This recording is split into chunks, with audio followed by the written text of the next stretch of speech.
Тече вода в синє море, та не витікає. Шукав козак свою долю, а долі немає. Пішов козак, світ за очі, грає синє море, грає серце козацьке, а думка говорить: куди ти йдеш, не спитавшись, на кого покинув батька, неньку стареньку, молоду дівчину.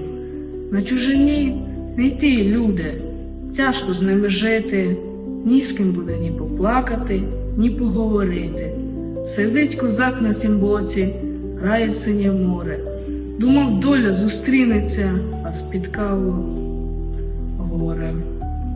А журавлі летять собі додому ключами. Плаче козак, шляхи биті, заросли терном.